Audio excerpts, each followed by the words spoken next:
I'll say something. So what we're trying to do, we're looking at this. This is obviously the advisory group, and although we've got a range of different people here, it may well be that we are being asked to advise Yeah. on the Building Safety Act, and therefore it is useful if we can have a common sort of message where um, we're giving people our interpretation properly of what needs to be done. So a degree of consistency. So that's part of what we're trying to do here, isn't it, Debbie? Yeah, correct. Yes, yeah. And I thought we'd just start with a sort of a few kind of sort of updates and some perspectives, if that's okay with everybody. Yeah. Go ahead. Okay. So, I mean, some people may be aware of this or not, but CLC published the Golden Thread guidance. I don't know whether, in the context of BIM4Housing, we've made any comment on that, George, but I think it was also very clear from the inquiry report that there was this really need for what I call the golden thread of responsibility, which I don't think is really in the golden thread mindset at the moment, if I could put it that way. And In, then in, in just answer to your question, Debbie, we yeah, contributed quite a lot, and we okay, did so with just about 2 months ago as well. So we were asked to provide a lot of the stuff that we'd done before. So yes, we did contribute, and I think that they've not expressly said so, but a lot of what we came up with, I think, is in there. okay, okay. I mean, it's going to be interesting to see how that embeds down, and I'd be curious to see, you know, how much clients take that on board. Yes, Definitely. yeah. And then just this week, Arup have produced quite a nice kind of change framework around fire safety. If people haven't looked at that, I think that's something to consider. It's quite a nice model and making some recommendations. Yes, but that's only just come out, so I just thought I'd mention that. In terms of really sort of my domain and expertise, there's been a lot going on. I think it was very clear, particularly in the inquiry panel sort of video, that competency development is to be continuous. It's not to be event or time based. And I'm afraid most of the systems being put in place are more of the latter at the moment. So that's going to be another challenge to overcome. The other thing I put down here is we've now got, and it will become, I think, a PAS standard, an organizational capability management standard that was work driven by the Building Safety Alliance. That's very much something that every client should be aware of, and those involved in advisory.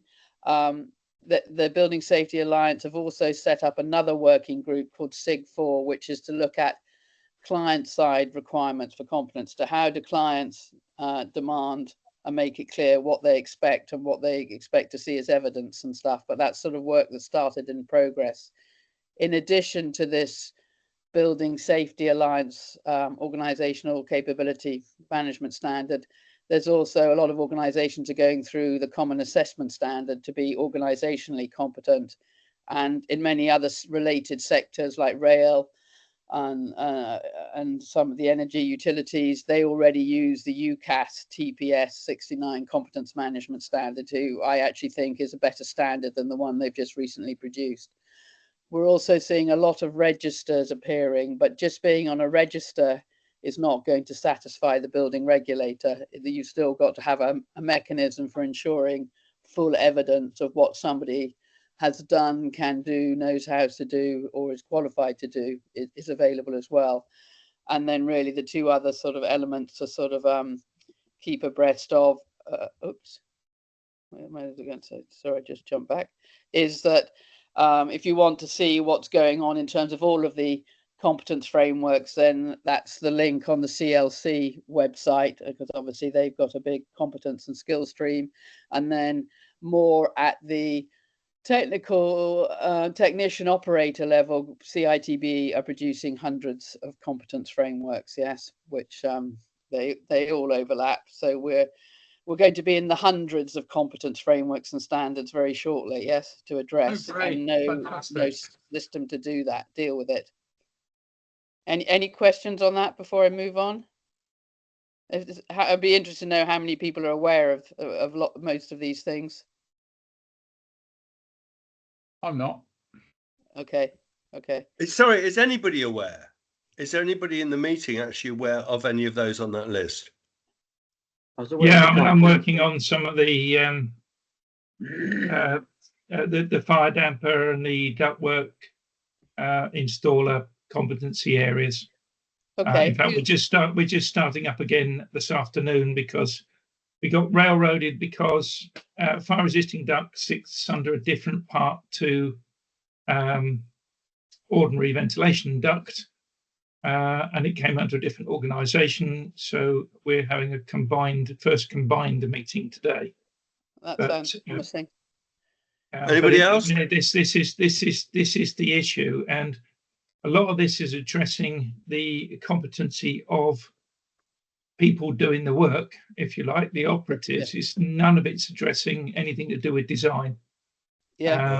And I'm trying to work on that separately with just individually, but I'm just struggling for time to write the framework that I would think I would need to meet.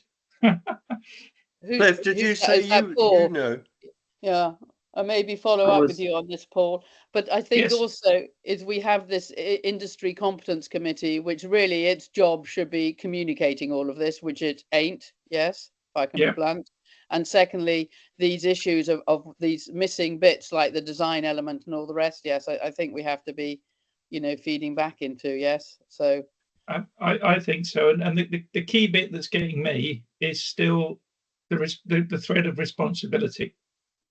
And I almost for a laugh now, whenever I go into a meeting, I say, who's the principal designer? And everybody gets whiplash because they all look over their shoulder trying to see who it is. And it's not sorted yet because there's insurance issues. Because it's a massive job because responsibility sits there, but actually you're going to be herding together a load of people who are competent to work for you as that principal designer. And you've got to do it sooner rather than later. And I also laugh because and George will always know that I bring this up. BS 7346 Part 8 is the standard for the process of designing smoke control systems. And the very first part of that says, work out who's responsible, work out what the contractual side of this is. This may involve more than one organisation. And it's all there, and it's been there for years, but nobody's done it. Cliff, did you say you knew some of these? Just the top one, really. The others are all new to me. Right, okay. So thanks for that. Okay, no, it's worth knowing what people are actually aware of, isn't it, Jabby? Yeah, it is. It is, yes. I mean, I'm catching up with John Vanstone again. I do, sort of make my points clear on this, but I know they're strapped for resources and all the rest, but there's no point all of this work going on without it being disseminated, used, applied, fed back on. Yes, I mean, what's the point of it all? Is there a place where all this stuff is? No. Could we make a place, George, where all this stuff is? Yes, I would think so. Should we do that? Would that be a good idea? Yeah, I know that there was talk at one point that the building safety regulator were going to do something here, but it doesn't sound as though they're going to. I think that's changed. I'm catching up with John. I think it's on Monday. So shall I just check with him, John Vanstone? Check with that and get back to it, because we don't talk in BIM in AM, as you know. We get on in BIM4Housing. We get on with it. So pending you getting back, we'll say we'll take that on. Yes, George. Yeah. Well, I just be careful, because I don't think you realise the size of the problem. Yes, but we have a technical solution, Paul. Yeah. I mean, I don't like to promote. I'm not here to promote what I do, but we've already had innovation funding, and we can take in any competence framework or standard, occupational standard, and make them all machine readable. It's entirely proven to do this. It needs the will, and it needs a bit of funding to keep it going. But, you know, if it's all in there and somebody can make sense of it and they get charged a small amount a year, it will be peanuts compared to, you know, anybody else doing it. So we'll see. Well, but that's and so I know, I mean, Debbie, you know, I was talking to you about 3 years ago as I was trying to throttle ADCAS into doing something and gave up in the end. Yeah, I mean, so on the fire safety side, ASFP have set up a massive database already. But again, they're still waiting for how people report themselves into that database. And let's say from the point of view of somebody like myself, it's well, what do I do? If I'm going to write the requirements, I'm probably going to be at least one of the people who's writing them. And yet, unless I do it, it's not going to happen, because at the moment everybody's still frightened of this. What goes on really to my next slide, and I mean, this is just, you know, work that I've done in part client work and all the rest. But at the moment, you know, and I know this is of a concern to the industry complement, there's all of these registers appearing, but they're not necessarily going to, you know, cut the mustard really, because they're not open to query and interrogation, because again, there's no digital vision here.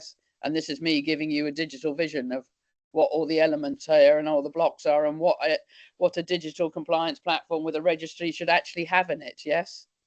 So, you know, I don't think a lot of, and this all comes out of ISO 700s. So a lot of people don't even, and I can give you a picture with all of, you know, all of those standards to reference if you want, but you know, this is what we need to be moving to. And we don't have anybody leading on this either at the moment in the sector. I strongly suggest you have a chat with the ASFP. Okay, because could you facilitate that, Paul, because I don't have a direct contact there. I'll do that after the meeting. So this is, you know, for information, just so people you know, and I think it's a fairly clear visual diagram of, you know, and deals with, you know, the authority, the trust issues, etc. So you know, I don't see that, again, BSR aren't going to put up a digital compliance platform themselves, so something's going to have to move at some point to move towards this. And then this just really is going back to the problem and just reinforcing that, you know, we're not only got all of these standards coming, a lot of them reference other standards. They all have their own bodies of knowledge associated with them with Evolve. So this isn't a landscape that once a framework or competence standard is done, it stays still. So when we've got 3 core models that we have to work with as well, we've got the SciFlex model, the SCEB model, which is a flawed model, because experience is a different level of dimension of competence to skills, knowledge, and behavior, and that it's about what you've done when and where. So and that hasn't been done. And then most of these competence frameworks they're producing based on SCEB don't actually start with what the duty and responsibilities are. There's no D there. Whereas all these other models have very clear Ds, a very clear duty. So we not only have all of the chaos of the frameworks, we actually have different models that have to interoperate, if we're going to do this effectively. And so the solution here is you put in a competence knowledge base to manage it, which is AI enabled with clever semantic technology, which is entirely possible. So, you know, I don't think people are understanding that this is what we're dealing with as a challenge. If that's helpful. So, and then I don't know, then they're just sort of jumping on a little bit more to George's sort of call to action at the sort of beginning is, you know, obviously this just came out, this was just on LinkedIn, I think I found it yesterday, just saying how many applications, you know, are just not going through or stuck. So there does seem to be a lot of what's happening is people not knowing what they're meant to evidence or what they're meant to do. So there's definitely, you know, the know-how isn't there yet. Otherwise, the progress should be better. I may be wrong, you know, and I'm entirely open to be challenged on that. But these are quite shocking numbers, really. Yes, and so this is just coming to this is what George, Richard, and I, and this is the work that George is doing already. Is, you know, do we need to sort of develop our own sort of, you know, answers to these questions, our own sort of knowledge base that could be disseminated? We could even put up knowledge assessment tests and all the rest, yes, around these questions, and they may not be all of the questions, yes. And shall we just sort of go through that, George, and discuss that? Yes. Do you want to give a little bit of context of how you got to these kind of core questions? Yeah. So sorry, can I just come back to the previous bit before we get into this? I mean, one of the issues that we've got is that the whole process now, particularly for HRBs, has been reversed. So the start of the process was very, very quick. Before planning permission, off you go, sort out all the problems as we go. And the problem is that was easy for the people at the front end because they didn't have to solve any of the problems. And therefore, they lost all the people who knew how to solve all the problems. Yeah. And what we've done is that's now reversed, and we're back to actually design it and then build it.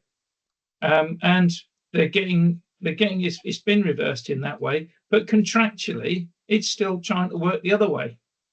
And so it's getting through too far through. So now we've got this gateway 2 check, and the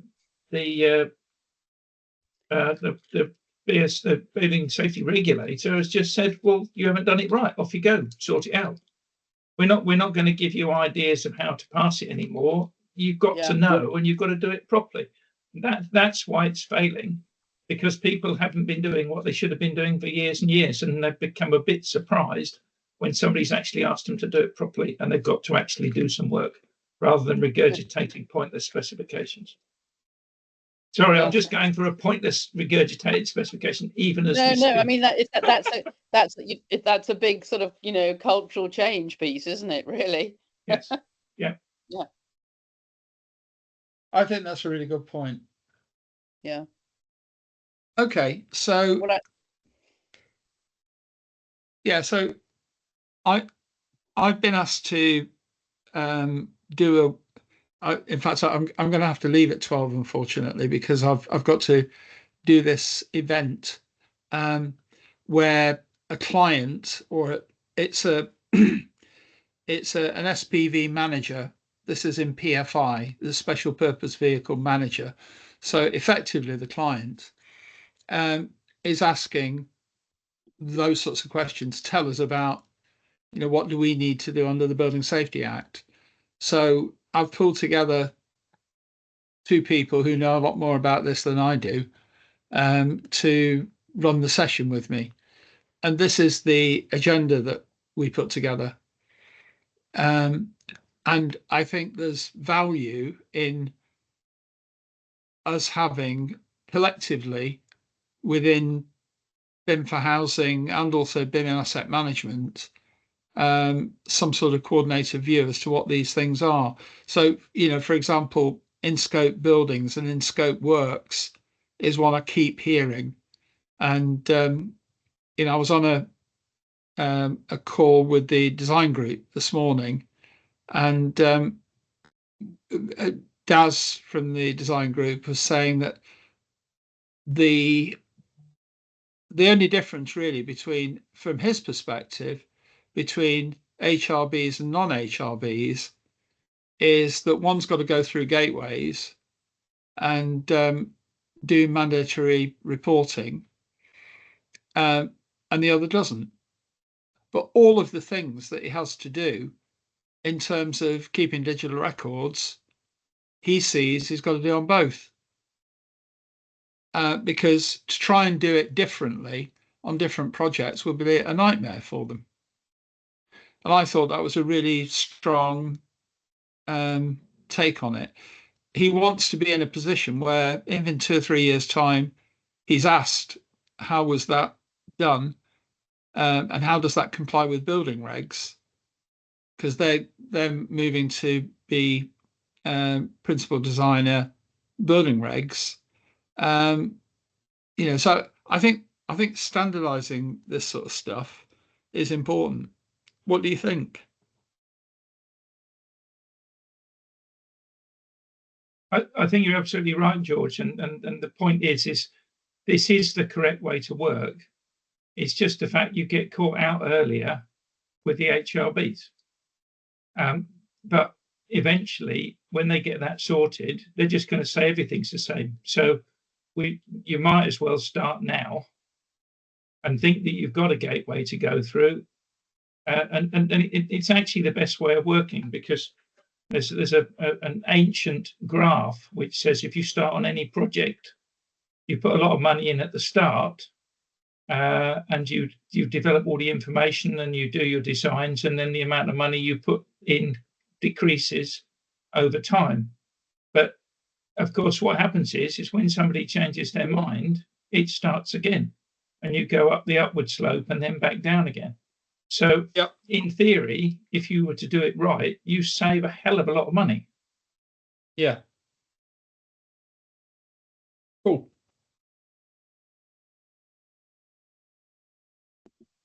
I'm back. Apologies.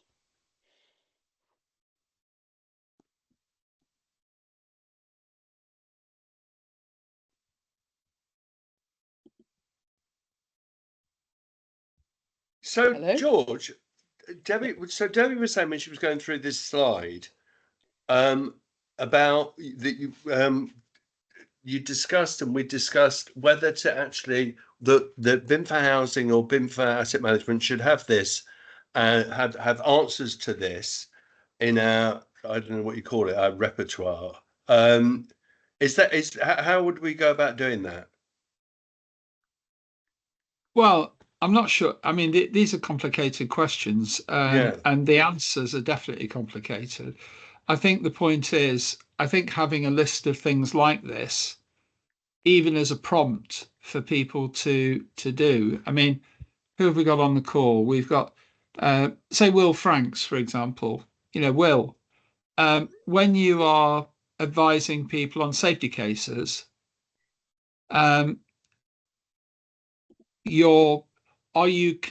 is there some sort of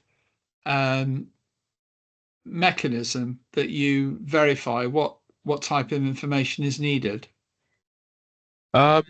Good question. I mean, we've got obviously a couple of different things that we can refer to that we've already mentioned. The golden thread guidance definitely does overlap in a lot of ways with the evidence for the case. It's not obviously, one-to-one, but that's a good starting point. I mean, we don't often start with the evidence. The evidence comes to back up your argument. So you need to define your claims and then how you're going to evidence those. But I do agree with some of the chat that's gone on throughout. I think it's really interesting stuff that, we need to kind of be building in as the regulatory regime matures. So definitely competency is something that I'm very interested in. But yeah, it's a really good question. You kind of put me on the spot a bit there. It's a bit of a two-way street. It's a conversation. So we need to see what claims are people making about the safety of their buildings, and how are they going to make a convincing, structured argument around that to define what evidence is required. Yeah, I read something yesterday that was posted by I think it was ARC. Yes, that was saying that's one of the reasons I was interested to join this meeting and see what insights people have got into feedback, because we're starting to see little bits filter down. So I think if we've seen the same post, George, it was all about feedback from the regulator and some insights that people have had. And it definitely points towards competency as one of them. So, it's good that there is a lot of resource out there for people to focus on. The other thing I found was interesting was that they, I don't know how tailored it was what they put, but they said that it's critical that you show that you've got a safety management system in place, a working safety management system. Now, I found that interesting because I've also heard other people say that the principal thing, the safety management system is less important. It's the safety case that you've got to have in place. Now, I didn't really understand adequately the difference between those comments. Could you explain what those are, or would you say it's Without just rubbish? having seen the from the horse's mouth comments from the regulator, obviously I've seen this passed through Yeah. ARC's interpretation. It does seem to match our interpretation of this, which is that the safety management system is a key part of the safety case. So it's you're right, the safety case report is the key deliverable. That's what you have to put together and have to present to the regulator. The safety management system is the how of the story. So if the safety case is the what and the why, so it's what are we trying to argue, and why are we doing this? Well, to keep people safe, blah blah blah. The safety management system is the practical side, so it's policies, procedures, implementation. So it's definitely been something that we've seen people have to put quite a lot of time into, and it's something that I don't want to say has been neglected, but the regulator to date hasn't published too much detailed guidance around it. There's some guidance that was published back in, it's about a year ago now, but it's quite light touch. So what we've been doing is pointing people towards guidance from other sectors and guidance from other regulated industries as a starting point. So yeah, SMS, safety management system, it's good to see that called out because that's something that we've been emphasizing quite a lot. And sorry, Will, can I just ask you something? You mentioned a few times ARC. Yeah, I'll copy the ARC? link. It's just a consultancy. It's and they have a client that has received their safety case back from the BSR. Right. So they have some insights. I'll put the link in the chat. Yeah, that'll be good. Thank you. So I think we will see this filter down through the industry. So we have clients who are starting to get HRBs called up for submission. So I think other people like us, other people who are helping write safety cases, they will start to see feedback, come from the regulator over the coming months. And I think we will get an indication of where they're putting most scrutiny and where they want to see the most evidence, the most developed parts of the case. But it's all just useful context, really, at this stage.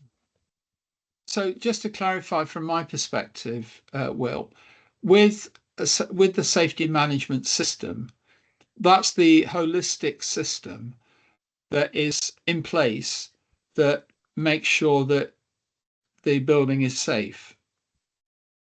It would encompass different levels of policy making. It would encompass how you make safety policy. So, for example, all the way from the top, like health and safety, national legislation, all the way through down to individual buildings.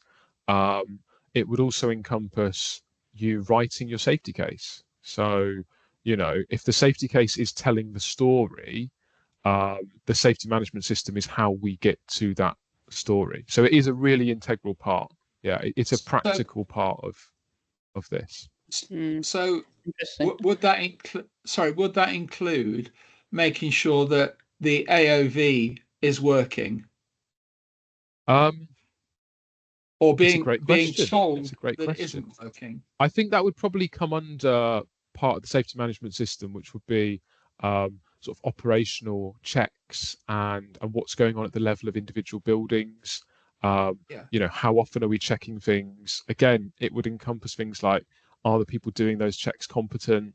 I think it's not just procedural, is it? I mean, that surely if for example you've got sensors in the building that are telling you when the emergency lighting isn't working, for example, that's something that should be informing the safety management system, surely.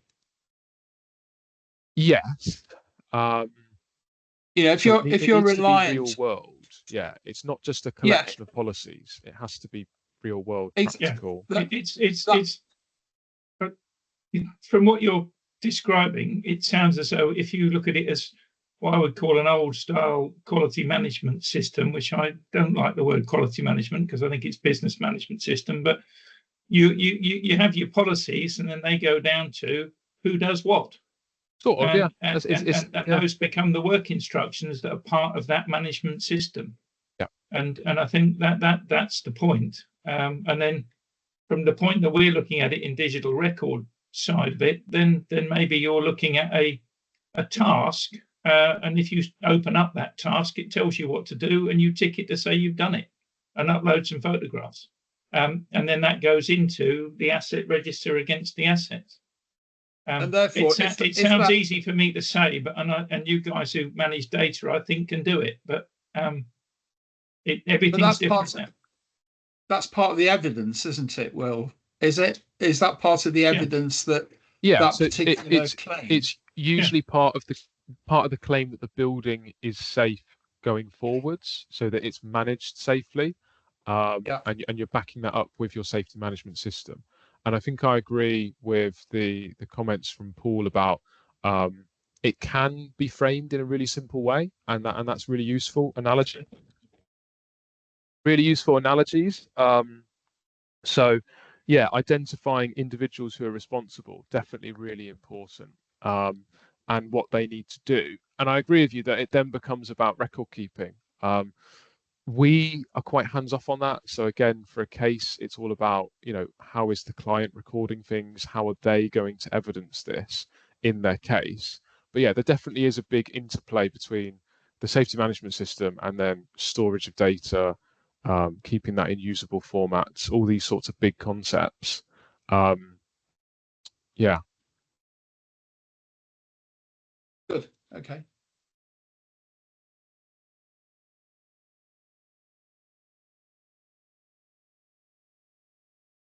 Patrick, you're not saying anything.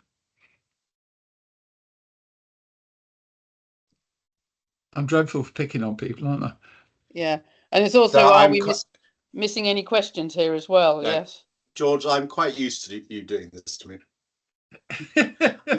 No, I'm sitting in listening because I've felt that I had missed out on quite a lot over the last few months. So it's more a case of paying attention to what everybody else has contribution is in the state of play. I'm not sure I can contribute anything actively right at the moment. But obviously my interest is both as an architect, but actually because I've got a community housing project that I'm leading on as the client. It's not a big scheme. It's not a high profile scheme, but it still matters. Absolutely. I thought the quote you made from Daz earlier on about you develop a system to do it for the high risk buildings, but it's got to be the same system you apply to everything else. It doesn't really matter the hoops that you've got to jump through, but nobody there's no commercial sense in developing two systems that you have to split and remember which you're operating under. You do it once and you get it right. For the worst case scenario and apply it straight across the board, and then all projects then have the same quality of data, information. Well, there's absolutely that, but the other thing is that all projects are actually built by supply chains, and if different organizations have got different methods, how does an electrical contractor know when they're working on an HRB or a non-HRB what they've got to do? Yeah, you're reducing the chance for human error. Yeah, through perhaps for genuine errors rather than negligence. Yes. It's the same thing all the time. Same discipline. And at that point, you begin to get it embedded into everybody's culture. Okay, so in terms of what I was suggesting here, we probably don't have the right cohort of advisors on the on this particular one, but it's something that we can, if you agree with it, it's something that we can push out there, isn't it? Yes. It's a. I mean, looking at what you've got on screen. I mean, it's certainly an excellent starting point, and it's the more or less the basics for it. Yeah. And I think there's also a great tendency for people with particular agendas to overcomplicate and add in their own interpretations. Most certainly. I mean, which is rather what Debbie's comments about lots and lots of registers. Everybody wants to have their own register because they have a particular reason, but they're not actually going to be totally honest as to why they want to do it. Correct. As an observation again of my own professional institute, I suppose after doing this for a long time, there's a degree of cynicism as well. Yes, yeah. And I think even if you see some of the sort of chat GPT type tools that I brought to the table before, you know, there's a couple that are sort of, you know, there to tell you what the Building Safety Act is about, yes, but, you know, most of the time they're not up to date, yes, and you can put the same question into, you know, 2 different systems and you'll get a slightly indifferent interpretation, yeah? Well, you can put it into the same system the following day and it will be different. Well, yeah, I mean, just change the criteria of your question very, very slightly, change the words, and it'll react to what you've. And it also, that the thing about ChatGPT, it seems to be very good at avoiding making a decision and accessing information that's really material. And it's very. I mean, I use it only occasionally to find out why I don't know something, and then realise that I'd been better looking for it directly. Finding a book, even if it's a bit out of date. Yeah. So, George, okay, give me a summary of my book. Yeah. Go on, Debbie. In terms of call to action, are we saying we think this is a good idea? We need to find the right cohort to do this, yes, and then start that work, yeah. And then the other thing we had on the agenda was your sort of thoughts more about, you know, real-time data capture to help, you know, close the training workforce gap issues. Yes, I don't know whether you want to put that idea on the table as well. That was on my list, but it was on the first. Yes, real-time capture. Yeah. Yeah. So one of the things that we're finding that and this is as active plan rather than as BIM4Housing, but more widely, we're using 360 shots, photos to great effect. Being able to take 360 photos of either an existing building or a building that's just been completed or one that's in progress, and we use that to produce asset information. Now, what it's occurred to me is that this could be a really very simple and powerful way of training the next generation and even the existing generation who don't have the expert knowledge. So what we're doing, we're trying to set this up with the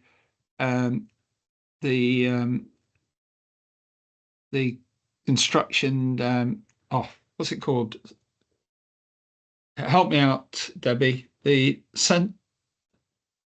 David Emery's people. Oh, the sustainability school. Yeah. Sorry. Yeah. Yes. Yeah. The construction sustainability school.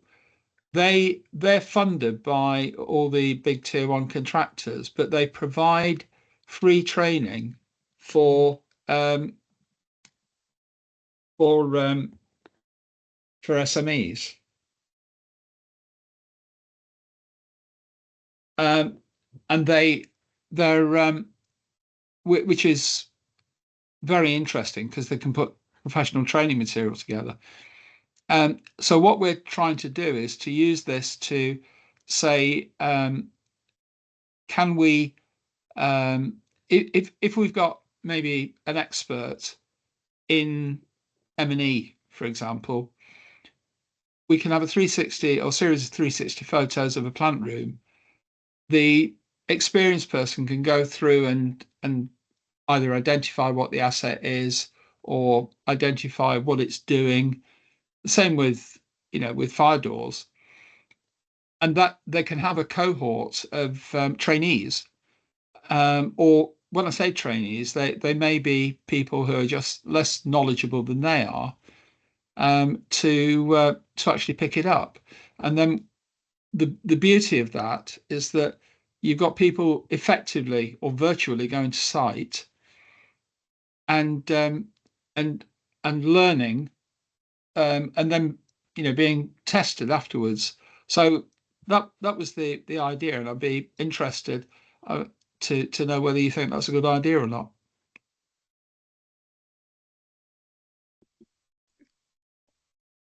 George, I think the other point is that the size of the pool of the workforce is only decreasing. Yes, so that is reality, and aging. So we have to find ways of speedily upskilling people. Yes, and making sure we retain people. Yes, so absolutely. Yeah. What about you, Paul? Yeah, I think you'd be a mentor, wouldn't you? Time yes, permitting. I'm hoping to complete my assessor training. I was supposed to do it yesterday, but it got postponed. So I shall hopefully be an assessor before Christmas. Yeah. But at this rate, it seems to be dragging on. Okay, so Debbie, I think probably we've. Should we? Is there anything more we want to cover today? Because we can. I'm going to have to go shortly anyway. But is there anything anybody else wants to cover? We don't want to. Let's give somebody some time back.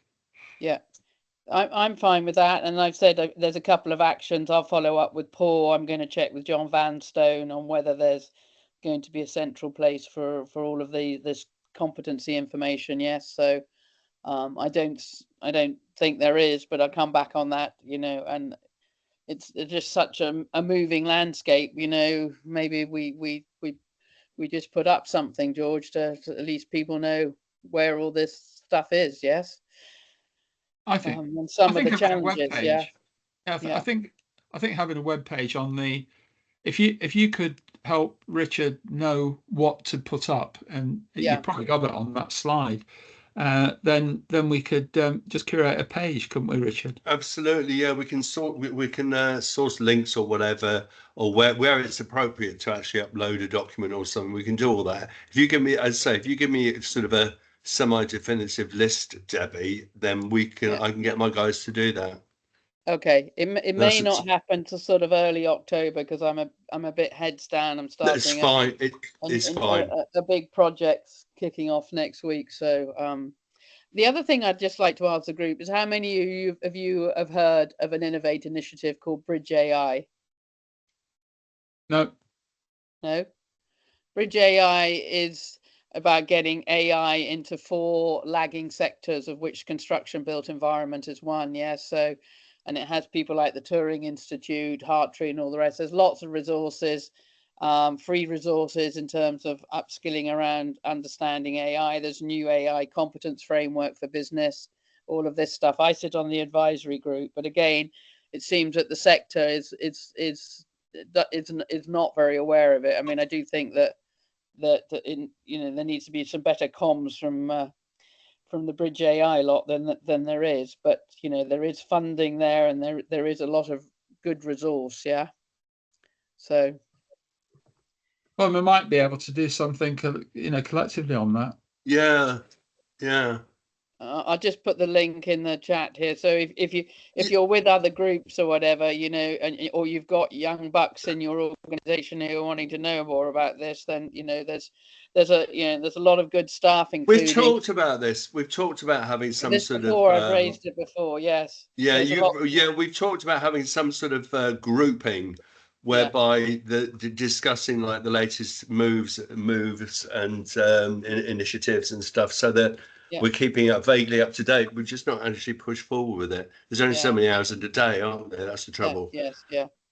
Yeah, and I inform, I'm not going to say which ones, but I inform some of the leadership groups in the sector, and they genuinely don't seem to do anything about it. There seems to be let's see if we can. There seems to be a very anti-AI movement, if I could put it that way. Interesting. Okay, I must go. Okay, thank you very much, everybody. Thanks, and George, everybody. you can share the slides. Yes, I'll send you the update. If you put that link, Jess, you grab that link from Debbie on the AI stuff. Yeah. Okay. Cheers. Thanks very much, Cheers, everyone. guys. Thanks, everyone. Thanks.